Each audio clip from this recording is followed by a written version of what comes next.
Hi guys, welcome back. This is Erin from Painting Those Piggies, and today I finally have my dotticure tutorial. Hopefully this all goes well. So I have all the things I need for my dotting tutorial. Honestly, I usually just do this on my spot in the couch and I don't have all this stuff out, but I wanted to try and be prepared since I am in my filming space. So I am going to show you how I do my dotting on my nails, and so I'm going to include all of my tips and tricks on how I do my dotting and just some little like pointers on how I make things easier for myself. So I just included all the things that you could possibly need for doing dotting. So I have a couple of options for things you could use. Some things I use as little palettes for my nail polish. I don't take polish right out of the bottle. I put it on a surface. So I mentioned this in my project polish that I've been using this little like Kleenex travel size. I use this because when the polish dries you can just peel it off and then just keep reusing this. So that is why I use this Kleenex palette as my nail polish palette. So I'll just normally pour some polish on this. One of the things I started out with was just like a paper plate that has a little bit of a plastic coating on there, so I will be using this as well. I also included my little acetone tub for cleanup if we need it. I use the one that has the little plastic thing on the inside. I just have pure acetone in this, and this is how I clean up my nails. I also have my little e.l.f. cleanup brush that is just $1 at stores like Walmart. As for dotting tools, my set is like a set of 5 dotting tools. I just pulled the 2 that I could find. I did have another set, but I kind of lost most of them, and as you can see I just found 2 of them. These I got off of Amazon. I believe it's like a set of 5 of them. If you don't have dotting tools or don't want to purchase dotting tools, the thing closest to the tips of the dotting tools are bobby pins because they have the rounded tips on them. Other than that, I pulled out 2 different top coats because they do make a difference depending on what you use. So the first one I pulled out is I&M Out the Door.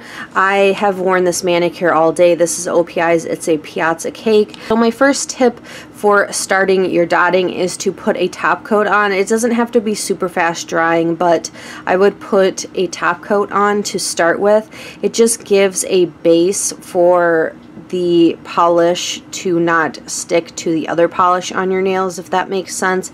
So just put a top coat on, something to kind of give the 2 polishes a little bit of room to not smear together, if that makes sense. So I do have 2 layers of top coat on because I did wear this polish today, so I'm gonna skip that for this tutorial. So to start off, I'm going to take some of the polish. I'm just going to use this polish. This is Essie's Perennial Chic. It's in my project polish, and I'm going to show you the pattern I'm going to do. One of the tips I have for using polish is to only dump out enough for 2 to 3 nails at a time. If you start using polish that has thickened a little bit because it's been sitting out on your palette, it's going to leave strings from one dot to the other, and you want to avoid that. So I'm just going to put out enough polish for me to show you the dots in the pattern that I'm going to do.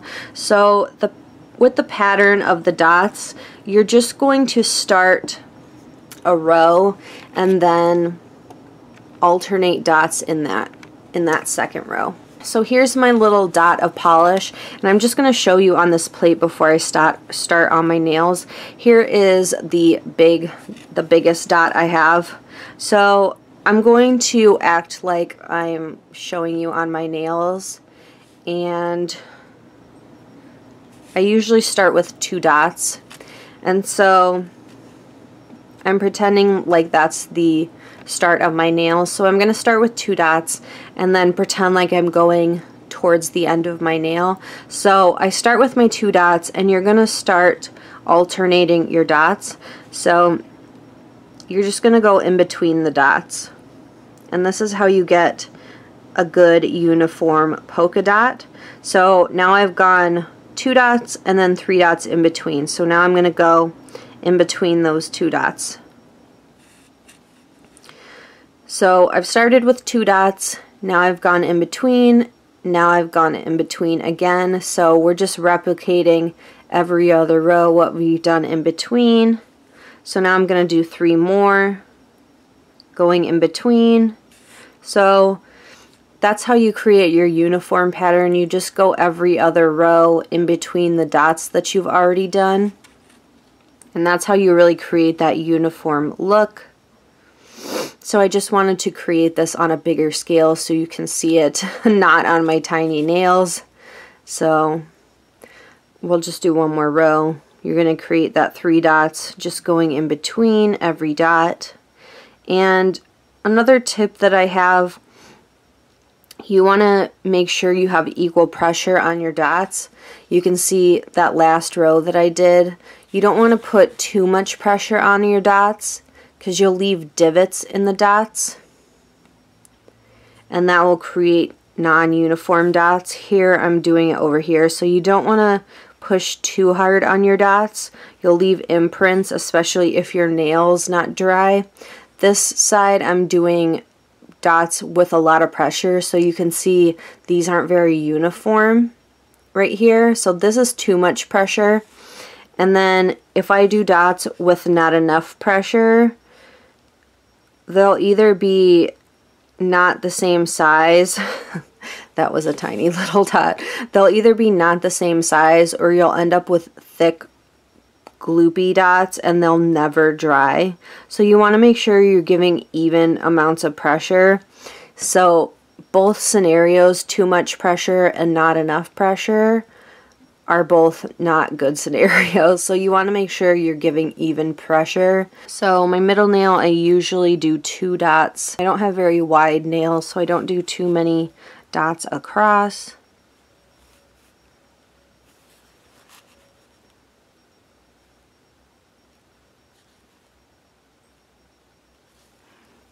So I've started with my 2 dots. Now I'm going to do the dots in between those.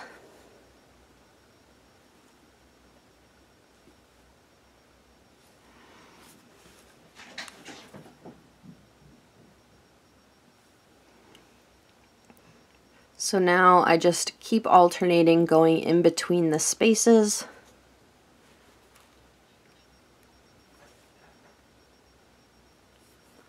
So now as you're moving up, if you get more space along your nail, which my nails kind of stay the same shape all the way up, but I'm going to do 3 more dots and then probably continue on to do 2 and then 3 and then 2, but you can keep adding more if your nails flare out a little bit.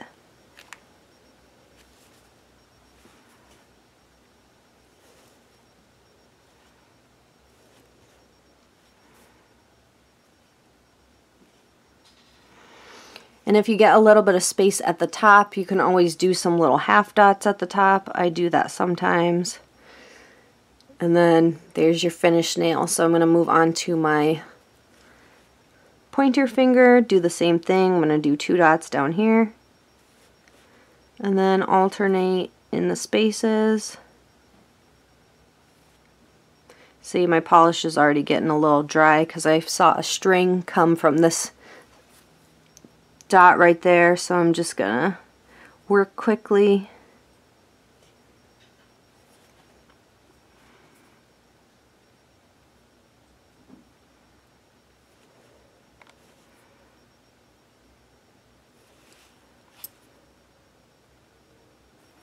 Okay, there's my second nail, and if you kind of get some space on the side, you can always add in some dots if you feel like you're missing some. Okay, and then I'm going to move on to ring finger. I'm going to get some more polish because I'm going to start getting some strings.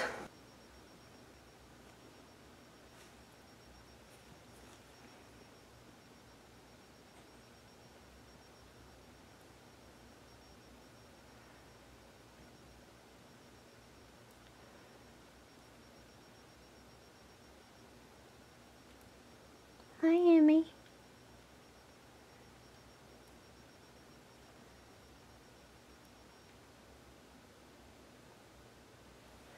Okay, and then let's do the pinky real quick.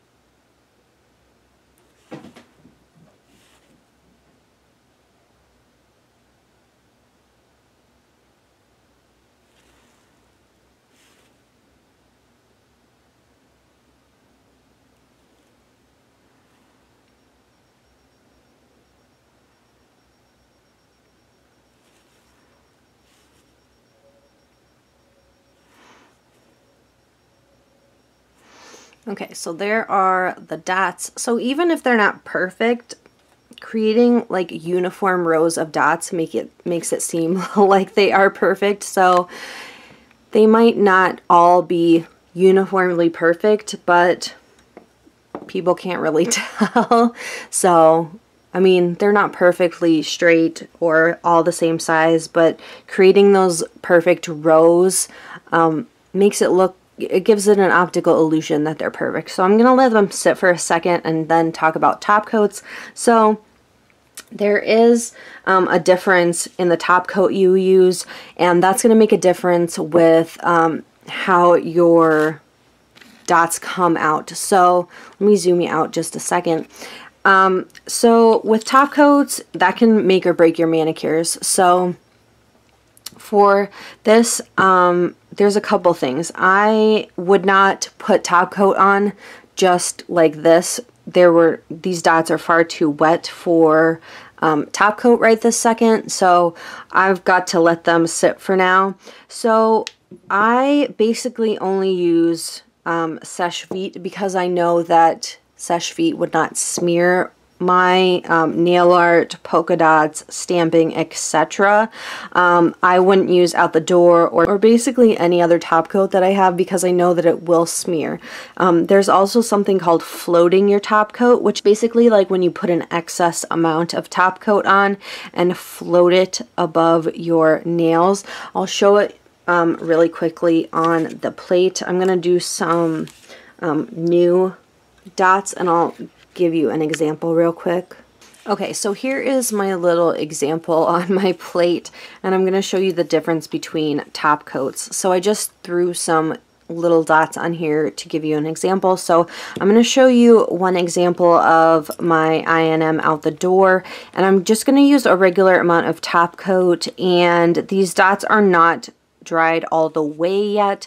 They're just kind of slightly dried. So this is just a regular amount of top coat, nothing special, and I'm just gonna put them on regularly. So it's not great. They're a little bit smeared.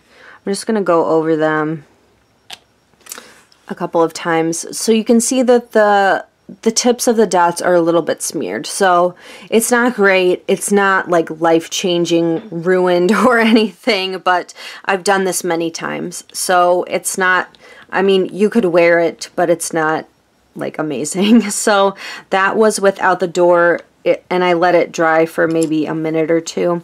So next I'm going to use Seche Vite and I'm going to float my top coat. So I'll show you what I mean by floating my top coat.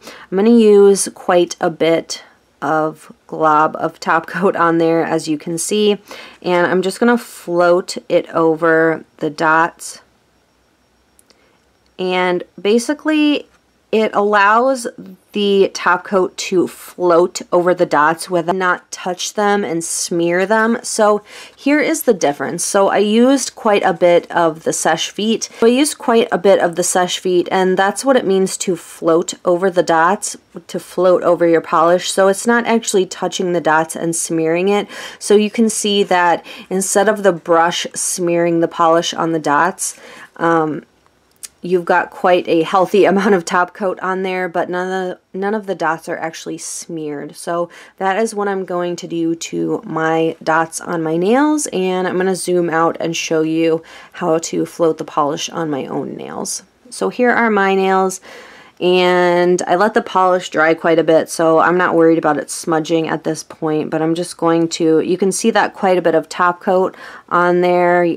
If I put it against the nail, you can see that there's quite a bit of polish, but that's what it means to float that top coat on there. You can see it's quite a bit of top coat, but if my nails, if the dots were even wet at this point, they wouldn't smear because I am floating that top coat over there. So I, you know, do this all the time. If my dots are wet, it won't smear them. So that is just a tip.